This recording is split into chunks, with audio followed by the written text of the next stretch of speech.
Hello everyone, learn about health চ্যানেলে আপনাদের সকলকে স্বাগত জানাই, যেখানে আপনারা স্বাস্থ্য এবং ওষুধ সম্পর্কে সঠিক ইনফরমেশন পেয়ে থাকেন।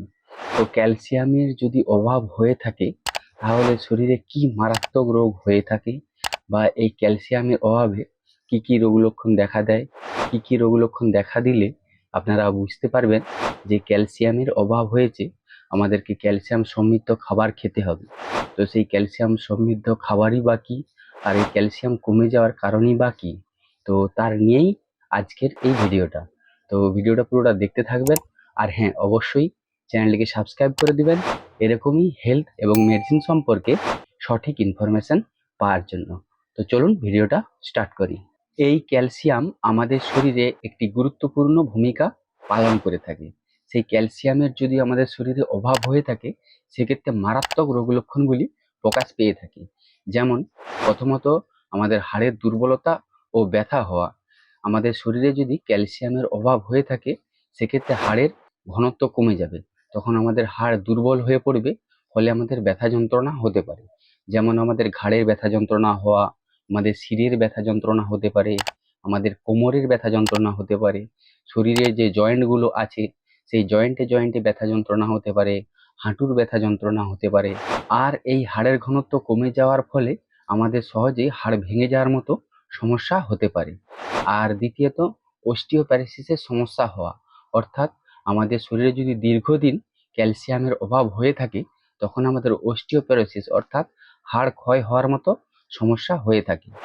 আর তৃতীয়ত, আমাদের দাঁতের সমস্যা হওয়া।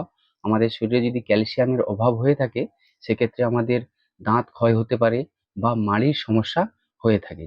আর চতুর্থত, পেশির ক্র্যাম্প হওয়া বা খিঁচুনি হওয়া।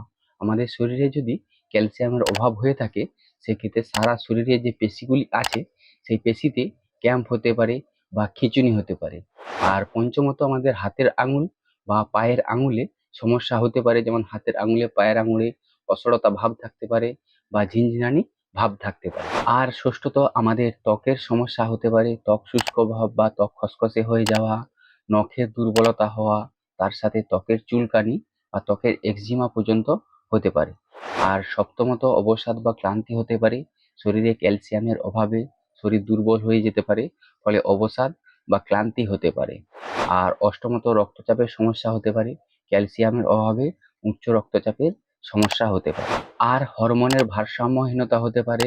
শরীরে যদি ক্যালসিয়ামের অভাব ঘটে থাকে, সেক্ষেত্রে হরমোনের ভারসাম্যহীনতা হতে পারে। তার সাথে আমাদের ঘন ঘন অসুস্থতা হয়ে পড়তে পারে। আমাদের শরীরে যদি ক্যালসিয়ামের অভাব হয়, সেক্ষেত্রে রোগ প্রতিরোধ ক্ষমতা কমে যাবে, তখন ঘন ঘন অসুস্থতা হতে পারে। এছাড়াও অনিদ্রা বা ঘুমের সমস্যা হতে পারে, হজমের সমস্যা হতে পারে, হৃদরোগের ঝুঁকি বাড়তে পারে। শরীরে ক্যালসিয়ামের অভাব হলে এইসব রোগ লক্ষণগুলি প্রকাশ পেয়ে থাকে। এবার ক্যালসিয়ামের অভাব হওয়ার কারণ কি? শরীরে বিভিন্ন কারণে ক্যালসিয়ামের অভাব হতে পারে। যেমন প্রথমত, ক্যালসিয়াম সমৃদ্ধ খাবার না খাওয়া। আর আবার শরীরে যদি ভিটামিন ডি এর কম মাত্রা থাকে, সেক্ষেত্রে ভিটামিন ডি আমাদের ক্যালসিয়ামকে শোষণ করে এবং ব্যবহার করতে সাহায্য করে। সেক্ষেত্রে যদি ভিটামিন ডি এর ঘাটতি থাকে শরীরে, তাহলে ক্যালসিয়ামের অভাব হতে পারে।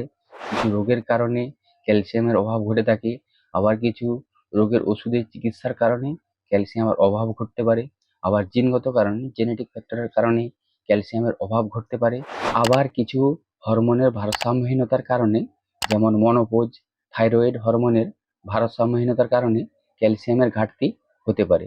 আবার জীবনযাত্রার কিছু বিষয়, যেমন অ্যালকোহল পান করা বা ধূমপান করা বা ঘন ঘন চা কফি খাওয়া, এগুলি আমাদের ক্যালসিয়ামকে শোষণে ব্যাঘাত ঘটাতে পারে। শরীরে যদি ক্যালসিয়ামের মাত্রা কম হয়ে থাকে বা ঘাটতি হয়ে থাকে, সেই ক্যালসিয়াম মাত্রাকে ঠিক করার জন্য যে খাবারগুলি আমাদেরকে গ্রহণ করতে হবে, যেমন দুগ্ধজাত পণ্য, দুধ খাওয়া বা পনির খাওয়া বা দই খাওয়া বা দুগ্ধজাত পণ্য গ্রহণ করতে হবে। আমাদের বিভিন্ন ধরনের শাকসবজি খেতে হবে, তার সাথে বিভিন্ন ধরনের ফল খেতে হবে বা বিভিন্ন ধরনের বাদাম খেতে হবে। আর আমাদের ডিম, মাছ, মাংস প্রভৃতি গ্রহণ করতে হবে। তো এই ছিল ক্যালসিয়ামের অভাবে আমাদের শরীরে যে মারাত্মক রোগ লক্ষণগুলি প্রকাশ পায় তার বিষয়ে একটা সম্পূর্ণ বিবরণ। এর বাইরেও যদি আপনাদের কিছু জানার থাকে, তাহলে অবশ্যই কমেন্ট করে জানাবেন। আর ভিডিওটিকে সকলের মধ্যে শেয়ার করে সকলকে দেখার সুযোগ করে দিবেন, লাইক করবেন আর হ্যাঁ, অবশ্যই চ্যানেলটিকে সাবস্ক্রাইব করে দিবেন। আপনারা সকলে বেশ ভালো থাকবেন, সুস্থ থাকবেন। ধন্যবাদ।